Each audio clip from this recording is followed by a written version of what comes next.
अस्सलाम वालेकुम जी, welcome back to my YouTube channel. कैसे हैं जी आप सब? उम्मीद है आप सब खैरियत से होंगे। अल्हम्दुलिल्लाह मैं भी बिल्कुल ठीक हूँ।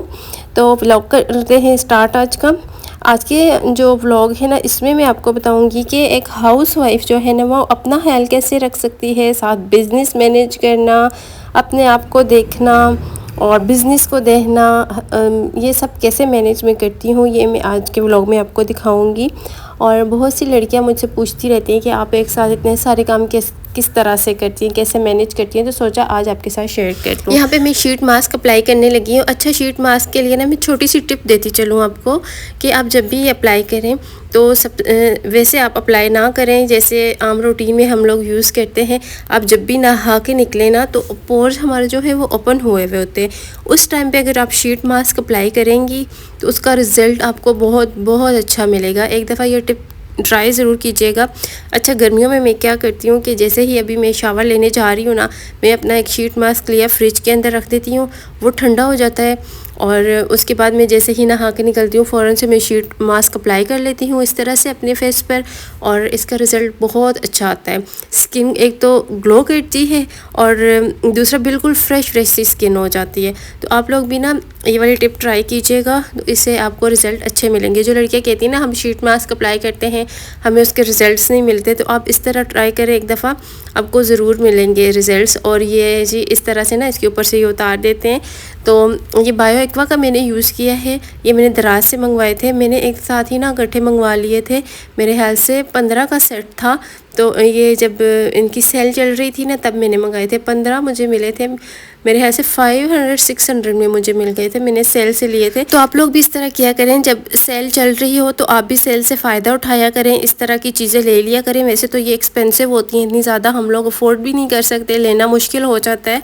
तो सेल जब चल रही हो ना तो इस तरह की चीज़ें आप ले लिया करें, जैसे स्किन केयर की हो गई, शीट मास्क तो बहुत ज़रूरी हैं, आई मास्क होते हैं वो ले लिया करें, वो भी मैंने लिए थे, वो भी आपके साथ शेयर करूँगी। अच्छा, जब ये मैंने मंगवाए थे ना, मैंने व्लॉग में आपके साथ शेयर भी किए थे, मैंने आपको दिखाया भी था। तो मैं तो इसी तरह करती हूँ। अच्छा, और अगर आप मुझसे पूछे ना कि सबसे अच्छा शीट मास्क कौन सा है, तो मैं आपको रिकमेंड करूँगी गार्नियर का, बहुत अच्छा है, उसका रिज़ल्ट बहुत बहुत ज़्यादा अच्छा है। तो फ़िलहाल तो मैं ये यूज़ कर रही हूँ। अच्छा, उसके बाद ना मैं सन ब्लॉक यूज़ करती हूँ। मैंने लास्ट टाइम भी आपको सन ब्लॉक दिखाया था, तो मुझसे लड़कियाँ पूछ रही थी ये कहाँ से मिलेगा। अच्छा, ये मैंने डिवॉर्सन से लिए है, तो आपके पास जो भी पास शॉप वगैरह अवेलेबल है आप पता करवा लीजिएगा, आपको मिल जाएगा इजीली। अच्छा, मैं ज़्यादा ज्वेलरी डेली बेसिस पे नहीं पहनती, लेकिन मेरी कोशिश होती है कि कानों में मेरे कुछ ना कुछ छोटा मोटा हो। तो मैंने ये छोटे छोटे से टॉप्स निकाल लिए हैं, मैंने सोचा कि मैं ये पहन लूँ, क्योंकि मुझे ज्वेलरी बहुत पसंद है, हाथों में भी पहनना पसंद है। मैंने एक दिन ब्रेसलेट पहना, लेकिन मेरा ज़्यादा काम किचन में होता है ना, तो वो मैं कुकिंग कर रही थी, एकदम से इतना ज़्यादा गर्म हुआ, उसके साथ ना मेरा हाथ भी चल गया। तो अभी मैं कुछ भी नहीं पहनती, मैंने कहा सर्दियाँ स्टार्ट होंगी तब पहनूँगी, अभी नहीं पहनती। और बाकी जो है ना, मैंने अपने हेयर वॉश किए थे, उसके बाद थोड़ी देर में उनको ड्राई होने के लिए छोड़ दिया। जब 70% आपके बाल ड्राई हो जाए ना, उसके बाद आप लोग ना कोई भी सीरम अप्लाई कर लें। और सीरम जो है ना वो स्कैल्प पे अप्लाई नहीं करना होता, एंड्स पे अप्लाई करते हैं। मैं ये वाला लेमोन का सीरम यूज़ कर रही हूँ, आपके पास जो भी है। अच्छा, ये वाला अफोर्डेबल भी है और अच्छा भी है, अगर आप लोग कोई अच्छा और अफोर्डेबल में देखना चाहते हैं तो लेमोन का ले लें। ये काफ़ी अच्छा सीरम है, बालों को बहुत अच्छे से बाल शाइन भी करते हैं और बाल आपस में उलझते नहीं हैं। तो मैं ये अप्लाई कर रही हूँ। जब 70% ड्राई हो जाए तो इस तरह से सीरम अप्लाई कर लें, और फिर सीरम अप्लाई करने के बाद ना थोड़ी देर में जूड़ा बांध के रखूँगी और उसके बाद फिर कॉम करूँगी। कॉम मैं गीले बालों में नहीं करती, और जो कॉम मैं यूज़ करती हूँ वुडन कॉम यूज़ करती हूँ मैं, दूसरी नॉर्मल कॉम भी नहीं यूज़ करती। तो उसके बाद जी ये सारी तैयारी करके हम किचन में जाते हैं, क्योंकि हमारी सारी तैयारी तो किचन के लिए थी ना। तो मेरा किचन बिल्कुल साफ़ है, रात को किचन साफ़ सुथरा करके मैं सोती हूँ, क्योंकि जब मैं सुबह उठती हूँ ना किचन साफ़ हो तो मेरा दिल चाहता है मैं काम करूँ, और जब किचन गंदा हो तो मुझे इतनी अजीब सी थकन महसूस होने लग जाती है, और काम करने को भी बिल्कुल दिल ही नहीं चाहता। अच्छा, पहले ना जब मैंने नया नया काम स्टार्ट किया था तो मेरा ये था कि मेरी नींद भी एक तो पूरी नहीं होती थी और घर के काम भी नहीं मुझसे ख़त्म होते थे, तो मुझे समझ ही नहीं आती थी मैं क्या करूँ। तो बिल्कुल अजीब सी हालत हो गई थी। तो फिर मैंने किया कि मैंने सोचा कि इस तरह तो काम नहीं बनेगा, कुछ ना कुछ सोचना पड़ेगा। तो मैंने क्या किया, मैंने कहा मैं रात को ना जल्दी सो जाया करूँगी। तो 2 दिन मैंने ऐसे किया कि मैं सारे काम छोड़ के सो जाया करती थी। इस तरह करते करते मेरी रूटीन बन गई। अब मैं सुबह जल्दी उठ जाती हूँ, इस तरह जल्दी उठती हूँ कि मेरे माइंड में होता है कि मैंने बस जल्दी उठना है, कम से कम आधा घंटा मैंने अपने आप को देना है, उसके बाद मैंने काम करने हैं। तो मैं आज सुबह उठी और सबसे पहले मेरा आटा नहीं गूँधा हुआ था, मैंने आटा भिगो दिया। उसके बाद मैं नहाने चली गई, नहा के आई, मैंने आटा जो भिगो के रखा था ना उसको गूँध लिया। और उसके बाद ना मैंने कहा थोड़ी देर रेस्ट देना होता है आटे को, तो उतनी देर में मैंने अपनी स्किन केयर वगैरह की और खुद रेडी हुई। उसके बाद मैं किचन में आ गई, नाश्ता बनाया अपने लिए और मैंने नाश्ता किया। फिर चिकन साफ़ करने वाला था क्योंकि मैंने आज बिरयानी बनानी है। अच्छा मेरा ये है कि मैं नाश्ते के फ़ौरन बाद ना कुकिंग कर लेती हूँ कि अगर मुझे कोई ऑर्डर आता भी है ना तो ये होगा कि मेरा खाना बना हुआ होगा, आटा गूँधा हुआ होगा, हर चीज़ मेरी हुई हुई होगी, तो बाकी मुझे किसी बात की टेंशन नहीं होगी। फिर मैं आराम आराम से ना अपने सारे काम घर के निपटा लेती हूँ। जैसे क्लीनिंग जो है ना वो भी मैं बाद में अब करती हूँ। किचन तो मेरा ऑलरेडी रात को साफ़ करके सोती हूँ, तो ये है कि मैं किचन के सारे काम कर लेती हूँ और फिर जैसे ही कुकिंग मैं ख़त्म करती हूँ ना, मेरा खाना बन जाता है, मैं सारे घर की क्लीनिंग कर लेती हूँ।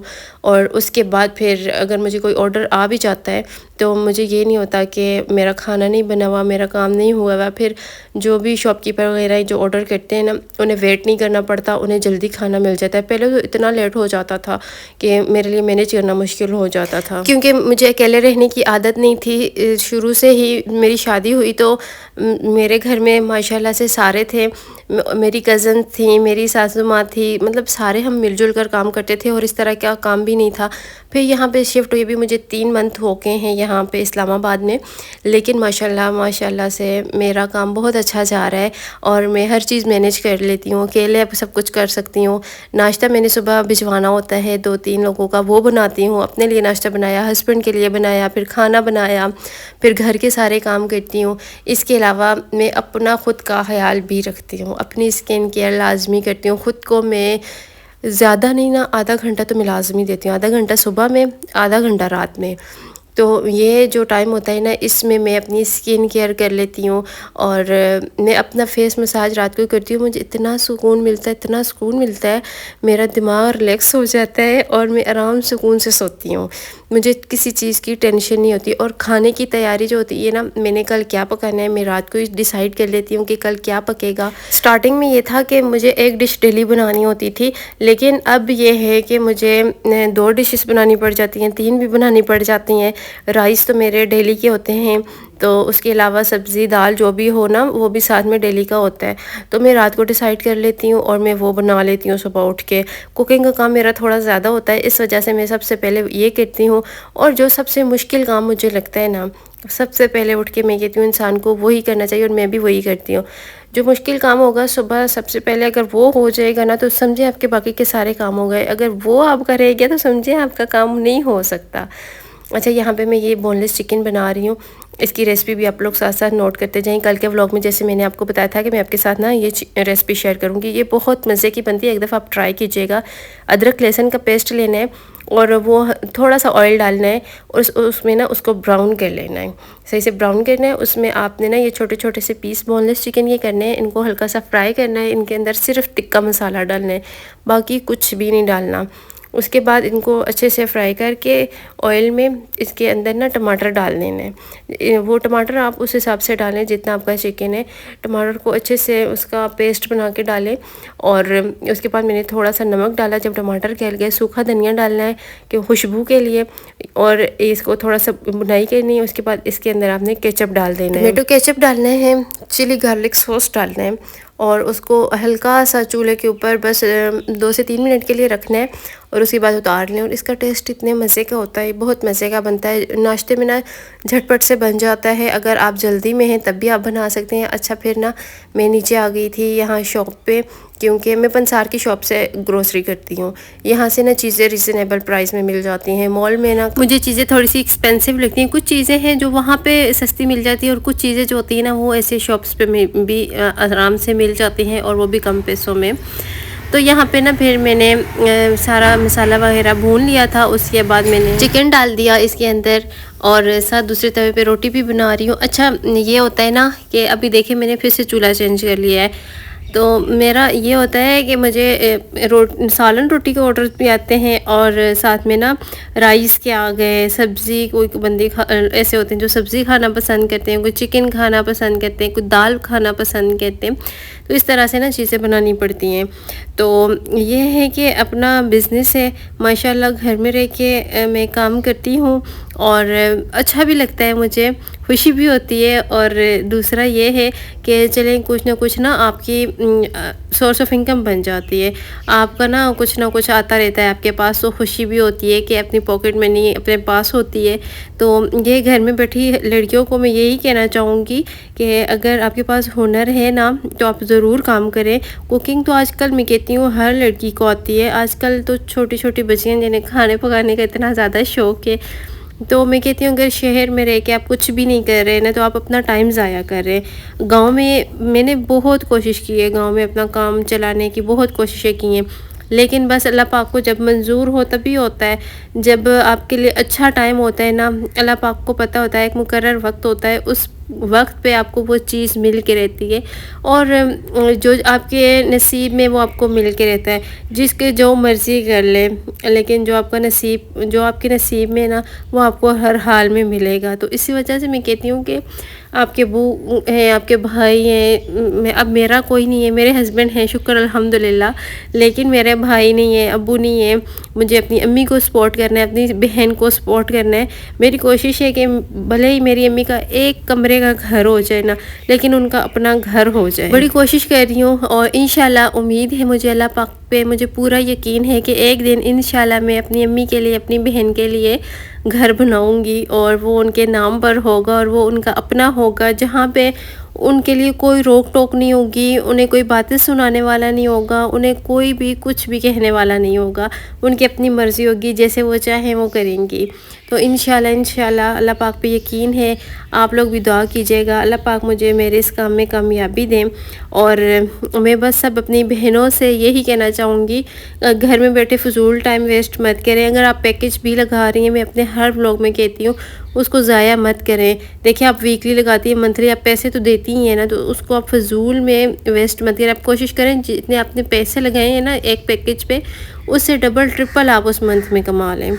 तो इस तरह किया करें और कुकिंग से पैसे कमा सकती हैं आप। और जो लड़कियां मुझे कहती हैं हम यूट्यूब चैनल बनाना चाहते हैं, आप बेशक बनाएं, मेहनत करें और मेहनत करने वालों की कभी हार नहीं होती। यूट्यूब भी ये है कि आपकी फुल टाइम जॉब है, इसको लेकर चलना भी बड़ा मुश्किल है।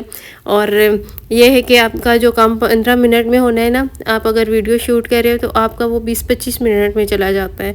टाइम लगता है इसमें भी, वीडियो शूट करने में भी पूरा दिन गुजर जाता है। आपको तो सिर्फ थोड़ी सी वीडियो नज़र आ रही होती है, लेकिन ये सुबह से रात तक की मेहनत होती है, बहुत टाइम लगता है इसमें भी। और जो सोशल मीडिया पे इस तरह का कोई प्लेटफॉर्म यूज़ करना चाहती हैं, मैं उनसे यही कहूँगी, आजकल टिकटॉक जो है वो बहुत अच्छा पे कर रहा है, तो आप टिकटॉक पे यूके अकाउंट बना लें, वो जल्दी मोनेटाइज हो जाता है, फॉलोअर्स जल्दी आ जाते हैं। वहाँ पे वो थोड़ा सा अपना ग्रो करें, उसके बाद आप यूट्यूब की तरफ आएँ, तो ये आप लोगों के लिए भी इजी होगा। और वो वीडियोस जो हैं वो शॉर्ट में बनानी होती हैं, आपको बहुत लॉन्ग वीडियोस नहीं होती, तो आपके लिए आसानी होगी स्टार्टिंग में। फिर आप जैसे ही आपको वहाँ से हो जाएंगे ना फॉलोअर्स, तो फिर आप यूट्यूब पे आएँ और वो जितने फॉलोअर्स होंगे वो आपके यूट्यूब पे आ जाएंगे। तो इस तरह आपका यूट्यूब भी आराम से चल जाएगा। और टिकटॉक जो है ना वो यूट्यूब से ज़्यादा पे कर रहा है, तो आप लोग बना लें वो अकाउंट। बाकी आप लोगों की अपनी मर्ज़ी है, जो जैसे करना चाहें। अच्छा मैंने बिरयानी को ना यहाँ पे दम लगा दिया था। अच्छा ये वाला सूट मेरे पास आया हुआ था कितने दिनों से स्टिचिंग के लिए, तो मेरे पास टाइम ही नहीं होता कि इसको ना मैं स्टिच कर पाऊँ। तो अभी मेरे पास टाइम था, मैंने कहा चलो मैं साथ साथ ना इसकी कटिंग कर लेती हूँ, जितना मेरे पास थोड़ा सा टाइम है कटिंग करती हूँ और साथ साथ ना फिर मैं इसकी स्टिचिंग भी कर लूँगी। क्योंकि ये जिनका सूट है ना वो बेचारी आराम से बैठी हुई थी सब्र करके, तो वो मुझसे स्टिच करवाती हैं। मैंने उनसे सिर्फ अभी मैं फ़िलहाल उनके ही कपड़े सिलाई करती हूँ और मैं और बाकी किसी के नहीं करती। मेरा एक सूट पड़ा हुआ है अपना स्टिच होने वाला लोन का, बाकी लिलन के पड़े हुए, लेकिन मेरे पास टाइम ही नहीं है कि मैं स्टिच करूँ, लेकिन इनका करना था। मैंने कहा काफ़ी टाइम हो गया ना पड़ा हुआ है, तो अब मैं इनको स्टिच करके दे दूँ। अच्छा, यहाँ पे ना मैं कर रही हूँ इनकी कटिंग कर रही हूँ। और मैंने कहा मशीन भी रख लूँगी, साथ साथ थोड़ी थोड़ी भी सिलाई करती रही ना तो कल तक इंशाल्लाह मेरा सूट सिलाई हो जाएगा। अच्छा, अब नया नया काम स्टार्ट होता है ना तो इंसान को समझ नहीं आती वो क्या करे, तो थोड़ी सी मुश्किलात आती हैं। ये नहीं, कोई भी काम आसान नहीं होता, हर काम में मुश्किलात आती हैं। मुश्किलात का सामना करना सीखें। और मेरे लिए भी बहुत सी मुश्किलात आई भी हैं और हैं भी, अल्लाह पाक बस आसानियाँ करें। और ये है कि अपने लिए थोड़ा सा टाइम निकाला करें। अब चाहे आप हाउस वाइफ हैं, वर्किंग वुमेन हैं, आप जो भी हैं, लेकिन अपने लिए टाइम निकालें। भले ही 15 मिनट निकालें, लेकिन लाजमी निकालें। अपने आप को वक्त दें। अभी पिछले दिनों में जब गाँव गई थी तो मुझे सब कह रहे थे कि तुम्हारी कैसी हालत हो गई, कैसी हो गई, तो मुझे इतनी टेंशन हुई। मैंने कहा मैंने अपने आप को टाइम देना ही छोड़ दिया है। फिर मुझे रियलाइज़ हुआ कि नहीं, अब मैंने अपने आप को टाइम देना है, मैंने अपने आप को सही करना है। अब मैंने अपनी स्किन केयर भी स्टार्ट कर दिया। आधा घंटा मैं अपने आप को सुबह देती हूँ, आधा घंटा मैं अपने आप को रात को देती हूँ, जिसमें मैं अपनी स्किन केयर करती हूँ। मुझे भी अच्छा लगता है, खुशी भी होती है। और बिज़नेस तो चलता ही रहता है, लेकिन साथ में ना ख़ुद को भी सेट करना पड़ता है, ख़ुद को सेट रखना पड़ता है। अगर आप ख़ुद को भी सेट नहीं रखेंगे, अगर आपको कोई दूसरा बंदा कहेगा कि आपकी ऐसी हालत है, तो आपकी भी मेरे वाला हाल होगा। परेशान हो जाता है बंदा कि बस मैं काम के पीछे ही भाग रहा हूँ, मेरा अपना कुछ भी नहीं है, मैं अपने लिए टाइम ही नहीं निकाल सकती, मैं काम छोड़ दूँ, मैं ये कर दूँ। ऐसे नहीं करना, अपने टाइम को भी टाइम देखना है, अपना टाइम को मैनेज करना है, अपने काम के वक्त काम करना है और काम थोड़ा सा टाइम निकाल के अपने आप को सेट करना है। नींद पूरी करनी है। पिछले दिनों मेरी नींद नहीं पूरी होती थी, काम ही नहीं ख़त्म होते थे, लेकिन बस 2 दिन मैंने ऐसे किए कि काम शाम छोड़ के टाइम पे सो जाती थी। तो मेरी बस अब रूटीन सेट हो गई है कि मुझे पता है मैंने इस टाइम पे सोना है, इस टाइम पे मैंने उठना है। तो जिस टाइम मैंने सोना है उससे पहले मैंने सारे अपने काम ख़त्म कर देने। और सोने से ना 1 घंटा पहले मोबाइल रखते हैं। अच्छा, ये मेरी सिस्टर उस दिन मुझे कह रही थी, मैंने कहा मुझे नींद नहीं आती, तो कह रही थी तुम मोबाइल यूज़ करती हो? मैंने कहा हाँ। कह रही थी सोने से 1 घंटा पहले मोबाइल को साइड पर रख दिया करो। तो अब मैं ऐसे करती हूँ, मैं साइड पर रख देती हूँ घंटा पहले ही, और उसके बाद मैं सो जाती हूँ। और हमसे मैं लेटती हूँ, जैसे ही लेटती हूँ मुझे नींद आ जाती है, तो मैं फ़ौरन से ना सो जाती हूँ। तो आप भी ऐसे किया करें। मोबाइल जो है ना, जब लेटें तो मोबाइल मत यूज़ किया करें, उससे नींद उड़ जाती है, फिर नींद आती ही नहीं है। तो बस इसी तरह अपने घर को भी लेकर चलती हूँ, साथ में कुकिंग कर रही होती हूँ, बर्तन साथ साथ धोती हूँ, बर्तन में जमा नहीं करती। आटा में सुबह उठते ही सबसे पहले मैं आटा गूँध लेती हूँ, और इतना आटा गूँधती हूँ कि मेरा मतलब रात तक चल जाता है आटा, और कभी कभार तो नेक्स्ट डे के लिए भी रह जाता है। और ये होता है फ्रिज में, उसको फिर रख देती हूँ, दूसरे दिन यूज़ कर लेती हूँ। सफाई कर लेती हूँ, साथ में झाड़ू लगा लिया, फिर थोड़ी देर बाद थोड़ा सा टाइम मिला पोछा लगा लिया, साथ साथ डस्टिंग भी चलती रहती है। कपड़े होते हैं वो साथ में मशीन लगा लेती हूँ। तो इस तरह ना बस टाइम मैनेज हो जाता है। अगर इंसान करे ना तो क्या नहीं हो सकता, सब कुछ हो जाता है। और मैं अब अकेली हूँ, मुझे अकेले काम करने की आदत भी नहीं थी, लेकिन माशाल्लाह से सब कुछ कर रही हूँ, खुद मैनेज कर रही हूँ सब कुछ अकेले। तो बस यही होती है, टाइम सेट करना आना चाहिए आपको। तो ये मैं अपना कह रही हूँ, ये जो मैंने जिस सूट की ना स्टिचिंग की थी, कटिंग की थी, बातें भी भूल गई हैं, तो उसकी भी मैं स्टिचिंग कर रही हूँ। तो इसकी ना स्टिचिंग कंप्लीट हो जाए तो इसकी मैं फ़ाइनल लुक दिखाऊंगी आपको कि ये मैंने किस तरह से स्टिच किया। और फिर आप लोग बताइएगा आप लोगों को कैसा लगा। मुझसे बहुत से लड़कियाँ कहती हैं कि स्टिचिंग की वीडियोस भी शेयर करें, कटिंग की, तो वो मैंने पहले की हुई हैं, आप लोग मेरे चैनल चेक कर सकते हैं और वहाँ पे आपको मिल जाएंगी। मैंने कटिंग सारी शेयर की हुई है, किस तरह से हम सिंपल ड्रेस की कटिंग कर सकते हैं। बाकी मेरे पास इतना टाइम फ़िलहाल नहीं है, लेकिन आगे आने वाले व्लॉग में इंशाल्लाह अल्लाह ने चाहा तो टाइम निकाल कर मैं आपको कटिंग भी दिखा दिया करूँगी, ठीक है। मैं आपको बता रही थी ना कि मेरे ड्रेसेस पड़े हुए हैं स्टिचिंग वाले, वो मैं इसी वजह से लेके आई थी कि मैं आपको ना कुछ कटिंग, कुछ स्टिचिंग, कुछ डिज़ाइनिंग वगैरह दिखाया करूँगी, सिखाया करूँगी। तो बस इंशाल्लाह कोशिश है, और अल्लाह पाक कामयाबी दें मुझे भी, और जो भी ये काम करें अल्लाह पाक सबको कामयाब करें। इसी के साथ अपने व्लॉग को एंड करती हूँ। दुआ में याद रखा करें, आप सबकी दुआओं की मुझे ज़रूरत है, और अपना बहुत सारा ख्याल रखिएगा। इंशाल्लाह ज़िंदगी रही तो कल के व्लॉग में मिलते हैं। यहाँ पे मैं हस्बैंड के साथ बाहर आ गई थी, जहाँ पे हमने देना था खाना वो दिया, और अभी हम लोग कहीं जा रहे हैं जी। अल्लाह हाफ़िज़।